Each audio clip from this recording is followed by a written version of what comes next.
by mistake.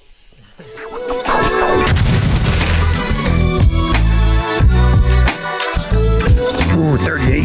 Mountain biking is excellent.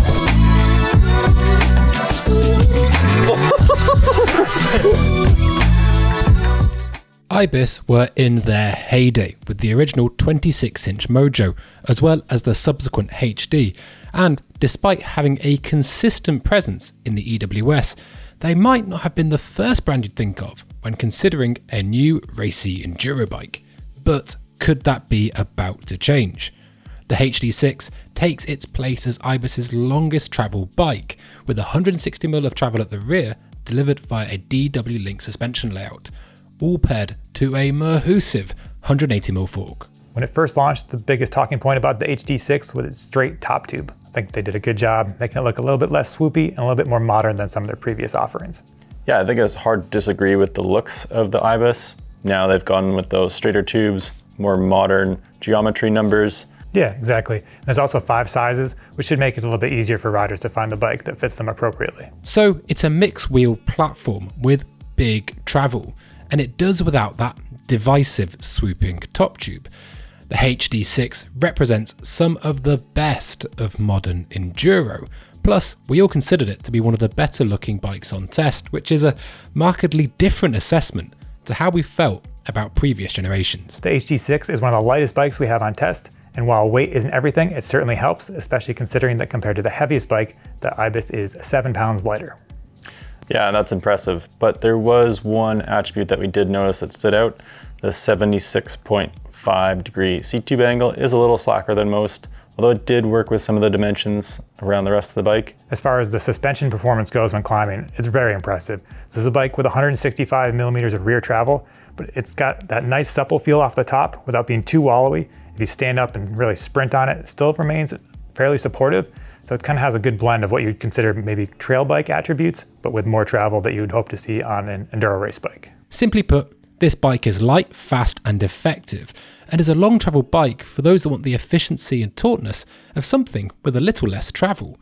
But what's it like on the descents? And did this welterweight have us saying, I biss off more than I could chew, I'll get my coat. Roll the footage. Now on paper, the HD6 is one of the most mild-mannered looking bikes that we had in our test.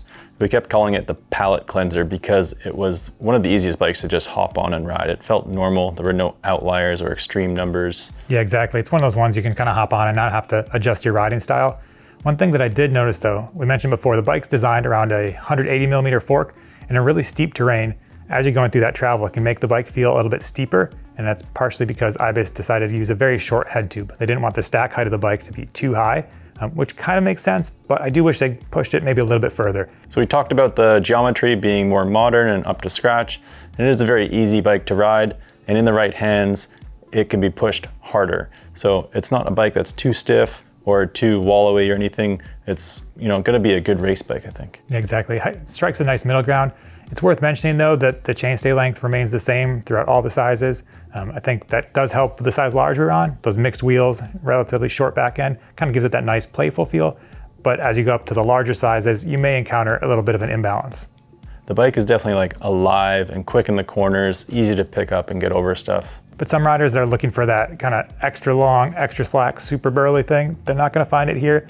But I think that the well-roundedness it's kind of almost a pro and a con. Gentle, considerate, and not brutish by its nature, all while being very fast. But that's enough about Casimir himself, and let's get back to the Ibis. Many brands say that they have race teams to develop their bike, and after nearly a decade on the circuit, maybe this new HD6 is so good that the race team felt, hey, they've done their job, and that's why they folded the team.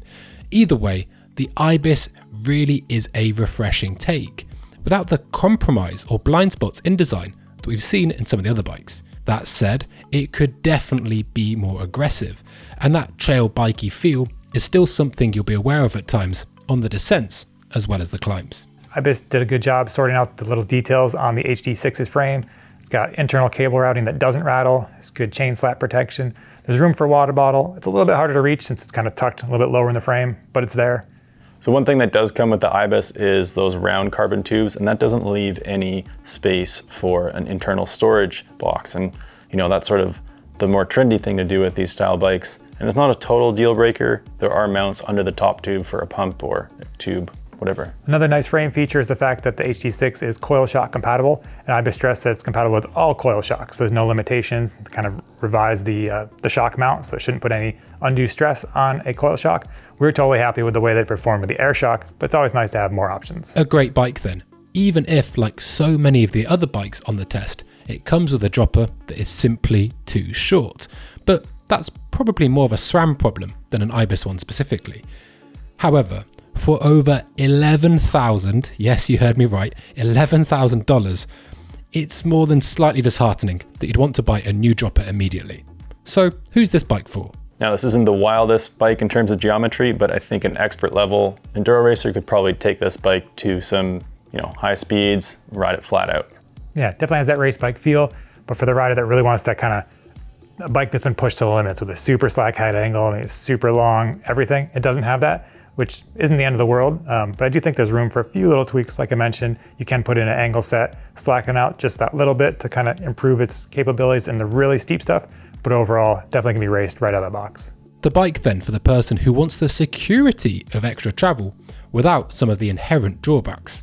What are the bike's pros and cons? I'd say the HD6's greatest strength is its versatility. It's a bike we've mentioned a few times before. It almost feels like a longer travel trail bike, but you can definitely race it. It has big fork up front, plenty of travel, but you're not going to feel like you brought the wrong bike if you go somewhere with a little bit mellower terrain. Yeah, and that being said about the big travel fork, there is a little bit of an imbalance. You have a 180 fork, that's a lot of sag up front. That's only matched with 165 out back. That in combination with the 435mm chainstays across all sizes, can leave some imbalance depending on who the rider is and how they set up their bike. The Ibis then seems like a genuine step forward from its previous version, while still incorporating many of the elements that people have come to know and love about the brand.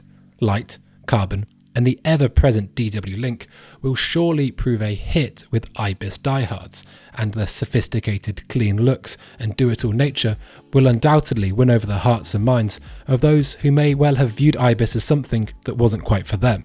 Either way, the HD6 is a really solid bike, offering a great platform, suspension feel, and an excellent blend of stiffness and comfort, all while being arguably the most well-rounded bike on test.